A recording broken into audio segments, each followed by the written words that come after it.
Olá, tudo bem com vocês? Aqui é o professor Hércules, dando continuidade aí à resolução do Enem 2024. E nesse vídeo eu trouxe uma questão que tratava de análise dimensional. Era uma vazão que era diretamente proporcional à área, inversamente proporcional, enfim. Lembra essa questão aí do Enem? Então, vou compartilhar com você bem junto.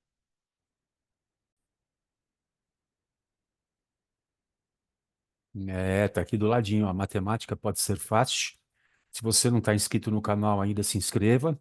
Se fez a prova, põe um comentário aí embaixo, como é que foi, se acertou, se errou. E se gostar do vídeo, põe um like aí. Então vamos lá? Então vem comigo, ó. A sequência da prova é a prova amarela. Nós estamos na questão 158.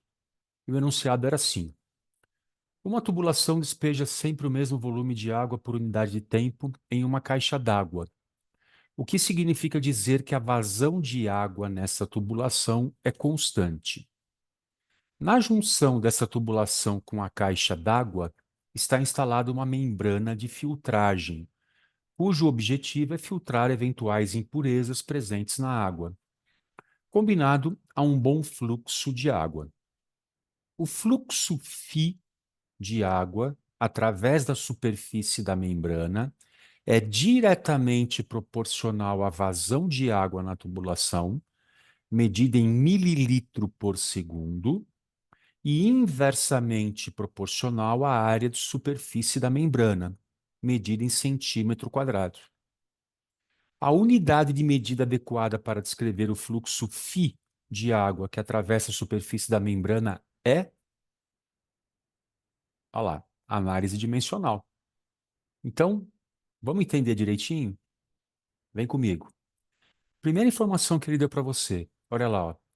O fluxo de água através da superfície da membrana é diretamente proporcional à vazão de água na tubulação.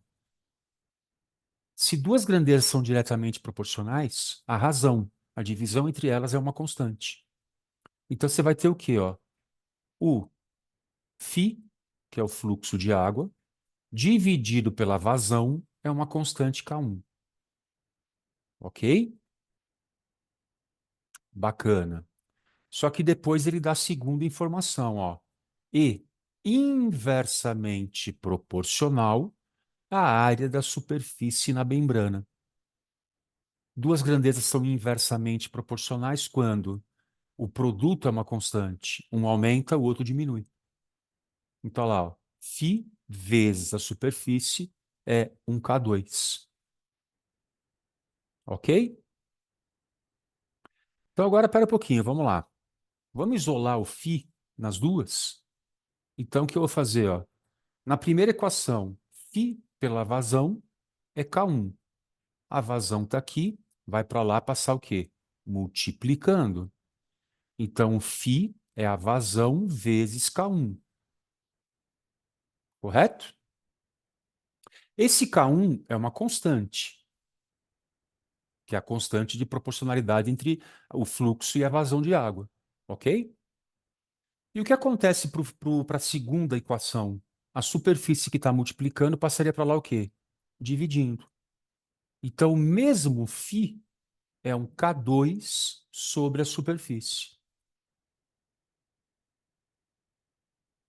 Professor, então esses dois caras são iguais. Realmente, eles são iguais. Mas se eles são iguais, olha que interessante. Eu não falei que K1 é uma constante? Se você fixa a superfície, lembra quando você resolve regra de 3 composta? Você fixa um para comparar com o outro.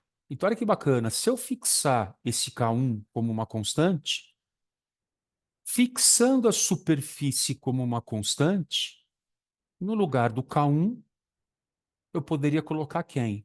K2 sobre a superfície. Deu para entender? Então, olha que bacana. O φ vai ser a vazão. No lugar do K1, teria um K2 sobre a superfície. Só que esse K1 ou K2 a gente fala simplesmente o quê? Uma constante K. E essa constante K, para falar a verdade, ela não entra na análise dimensional, porque esse K é um número puro, é uma razão, né? Tá aqui, ó, é a razão entre o φ e a vazão. E agora se coloca as unidades. Então, olha lá, volta para o enunciado. A vazão da água na tubulação medida em mililitro por segundo. Então, a vazão vai mililitro por segundo e a superfície vai como? Superfície da membrana medida em centímetro quadrado por centímetro quadrado. Como é que você faz para dividir duas frações? Isso, mantém o numerador, multiplica pelo inverso do denominador. Vai multiplicar por 1/centímetro quadrado. E das alternativas, a que melhor se encaixa aí nesse esqueminha, qual é? Mililitro por segundo centímetro quadrado, ou simplesmente mililitro por centímetro quadrado vezes segundo. Exatamente isso. É a alternativa C para a sua questão de número 158 da prova amarela. Acertou essa? Põe no comentário aqui embaixo. Gostou da resolução? Dá um like e aguarde os próximos vídeos. Em breve o Enem completinho aí para você. Muito obrigado pela atenção. Beijo para todos.